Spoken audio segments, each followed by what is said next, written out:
مسیح میں آپ کی سلامتی ہو میرے عزیزو۔ جیسا کہ ہم نے روایتی مسیحیت سچائیاں فریب کتاب کو پڑھنے کا ایک سلسلہ شروع کیا ہے چیپٹر بائی چیپٹر، تو آج ہم روایتی مسیحیت سچائیاں فریب کتاب کے 7ویں باب تک پہنچ چکے ہیں۔ میرا ایمان ہے کہ اس کتاب کے وسیلہ سے آپ کو برکت مل رہی ہوگی، اور آپ کو برکت مل رہی ہے تو اسے آپ آگے شیئر کریں، ہم آپ کو برکت دیں۔ 7واں باب، اصلاح نیا آغاز۔ اصلاح کے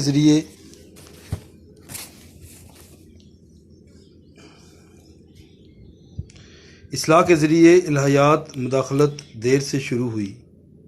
بائبل کے نقطہ نگاہ سے یہ بڑی کافی نہ تھی۔ یہاں ایک سوال پیدا ہوتا ہے کہ کیا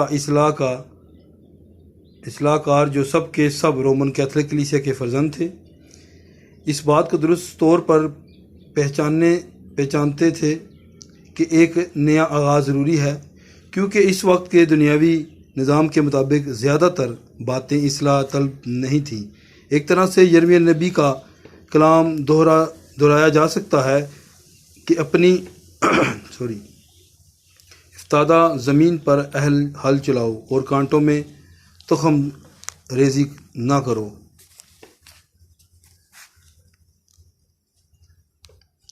یرمیہ 4:3 ہے۔ دوسری طرف یہ پیشن گوئی کی کہ ہم بابل کو شفا دینا چاہتے تھے، لیکن اس نے نہ چاہا۔ اسے چھوڑ دو اور ہم میں سے ہر ایک اپنے ملک کو روانہ ہو۔ یہ خروج تھا، ٹوٹ جانا اور باہر نکلنا، گویا انہوں نے اس آواز کو سن لیا تھا، اے میری امت کے لوگوں، اس میں سے نکل آؤ تاکہ تم اس کے گناہوں میں شریک نہ ہو اور اس کی آفتوں میں سے کوئی تم پر نہ آ جائے۔ مکاشفہ 18:4۔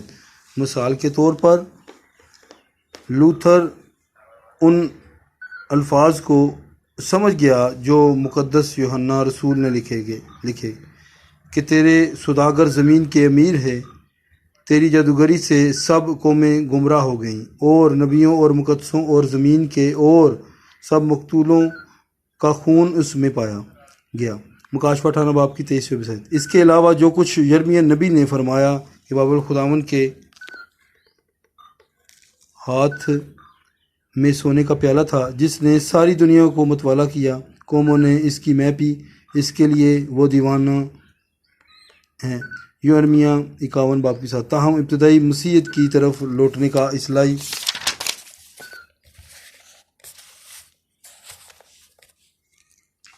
سہرا نہ ملا، اور اس کی وجہ یہ ہے کہ اصلاح کاروں نے بعض باتوں کی طرح اصلاح کی، لیکن باقی چیزوں کو یا تو تبدیل کیا گیا یا انہیں جوں کا توں ہی چھوڑ دیا گیا۔ معافی ناموں کی فروخت پوپ کا کردار عام حالت ابھی تک سوالیہ نشان بنی رہی۔ سب سے اہم بات یہ گواہی تھی کہ انسان صرف یسوع مسیح نجات دہندے پر ایمان رکھنے کے ذریعے فضل کے ساتھ راستہ باز ٹھہرتا ہے۔ یہ پیغام اصلاحی تحریک کا نقطہ عروج تھا۔ اصل میں یہی وہ قوت تھی جس نے بابلی قید خانے کو گرا دیا، لیکن اس کے باوجود بعض تعلیموں کو سراسر کلام کے خلاف اور خالص کیتھولک کے نمونے کی تھیں قائم رہنے دیا۔ ہاں، برائے نام مذہبی رسومات کو کم کر دیا گیا، لیکن بچوں کے بپتسمے اور دیگر باتوں کو ویسے ہی چھوڑ دیا گیا۔ بدقسمتی سے پروٹسٹانٹ لوگوں نے تثلیث کا نظریہ جوں کا توں ہی قائم رکھا، اور یوں وہ کسی قدر انہیں نقش پا پر چلتے رہے۔ یہودی اور دیگر لوگوں کو جو مختلف ایمان رکھتے تھے اور غوطہ کا بپتسمہ لیتے تھے، لوتھر، شوکنگ فیلڈ اور ان جیسے دیگر لوگوں نے رد کیا۔ 27 اکتوبر 1953 میں جنینو مین، اسپین کے رہنے والے ایک ڈاکٹر کو جس کا نام میشائل تھا، کینون کی رضامندی سے تثلیث کی تعلیم رد کرنے کے باعث آگ میں جلا دیا گیا۔ 12 بپتسمہ لینے والے کے بارے میں جو نظریہ لوتھر اور میلان شوٹن نے پیش کیا وہ کلیسیائی تاریخ کے اندر محفوظ ہے۔ اصلاح کاروں نے کیتھولک کلیسیا کے اس نظریے کو کہ اس کے بغیر اور کہیں نجات نہیں بالکل ختم نہ کیا۔ یوں وہ دوسرے عقائد کو برداشت نہ کر سکے، یہاں تک کہ آج دن تک جو کلیسیائیں سینکڑوں سال سے قائم ہیں، مذہبی فرقے کے سوا اور کچھ نظر نہیں آتا۔ گو پیٹرس کے مطابق ہر فرقہ کسی نہ کسی منظم مذہبی جماعت کا حصہ ہے، اس لیے تمام منظم جماعتیں ایک فرقہ ہی ہیں۔ مذہبی رسومات کو ماننے والے مذہب کے وجہ سے ان دونوں فرقوں کے لفظ کو گویا مزیدگی کے مسئلے کے ساتھ تیار کیا گیا۔ اصلاحی دنوں میں نئے عہد نامے کی کلیسیا کے اندر خدا کے قائم کیے ہوئے معیار تک پورے طور پر نہ پہچانا گیا، تاہم خدا کے کلام کی کھلی منادی کرنے کے لیے واپس لوٹنے کے لیے پہلا قدم ضروری اٹھایا گیا۔ بدن وجہ اصلاحی تحریک سے قبل اور بعد کے ان اصل اصلاح کاروں کے بے حد مشکور ہیں جن کو لکڑیوں کے ساتھ باندھ کر جلا دیا گیا کے بعد خدا کی بادشاہی کے لیے راہ ہموار ہونی شروع ہوئی۔ ایک بیداری کے بعد دوسری شروع ہوئی۔ دوسری خوشخبری کی ابدی روشنی زیادہ سے زیادہ نمودار ہوئی۔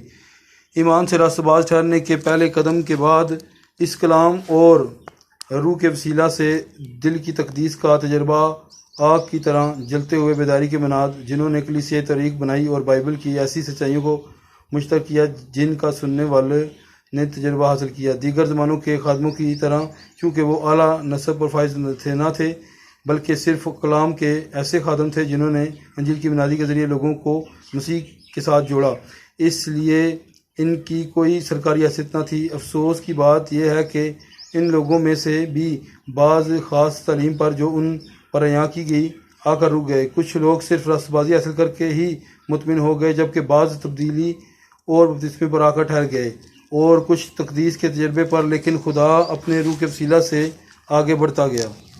اس صدی کے موڑ پر پروٹسٹنٹ کلیسیا اور نجات یافتہ لوگوں کے درمیان خدا کی تلاش میں تھے روح کی ذاتی تحریک شروع ہوئی۔ یہ تجربہ بالکل ویسا ہی تھا جیسے مسیحیت کے شروع میں ہوا۔ انہوں نے خدا کا مافوق الفطرت تجربہ حاصل کیا۔ یوں 20ویں صدی کی پینٹیکاسٹل تحریک کا آغاز ہوا۔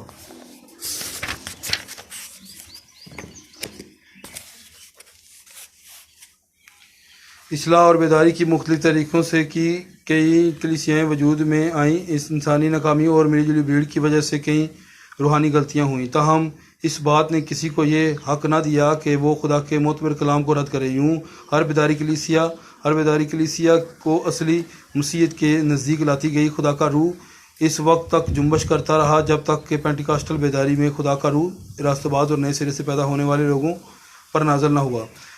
یوحنا بپتسمہ دینے والے نے اپنی منادی یوں شروع کی، میں تو تمہیں پانی سے بپتسمہ دیتا ہوں، مگر جو مجھ سے زوراور ہے وہ آنے والا ہے، میں اس کی جوتی کا تسمہ کھولنے کے لائق نہیں، وہ تمہیں روح القدس اور آگ سے بپتسمہ دے گا۔ لوکا 3:16۔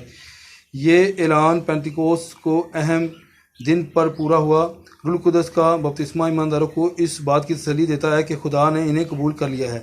خدا کے فرزندوں کے لیے یہ پاک روح کی مہر ہے۔ افسیوں 4:30۔ بے شک آج کل مختلف کرسمٹک اور رومن کیتھولک پینٹیکاسٹل طریقے ہیں۔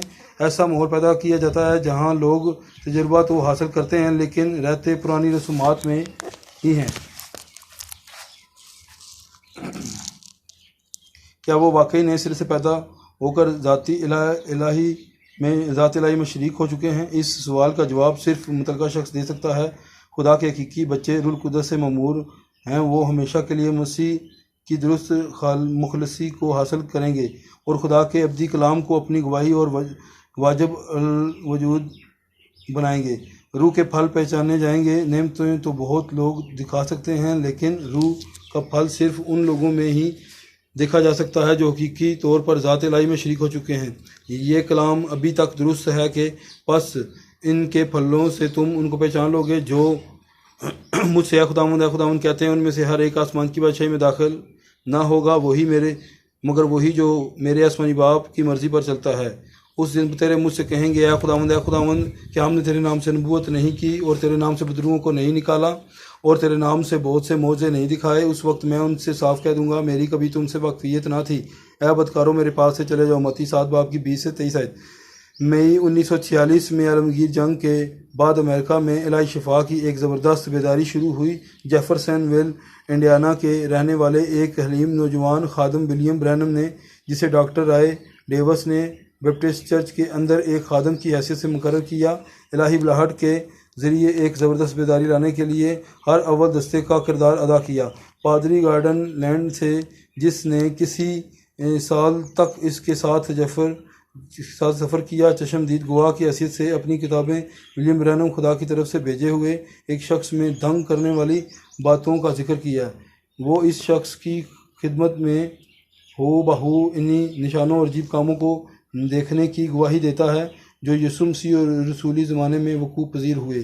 اندھوں نے اپنی بینائی حاصل کی، لنگڑے چلنے پھرنے لگے، ہر قسم کی بیماری سے شفا حاصل کی گئی، یہاں تک کہ سرطان سے بھی۔ اس کتاب کے دوسرے جرمن ایڈیشن زیادہ روشنی کے پبلیشر نے ہیمبرگ میں ڈاکٹر ڈی ویلیس کا جرمن بشارتی لوتھر کے بشپ صاحبان کے صفحہ نمبر 4 پر یہ نوٹ لکھا ہے کہ میں مبشر ولیم برینہم کی دلچسپ کتاب، جس کا ترجمہ بڑی وضاحت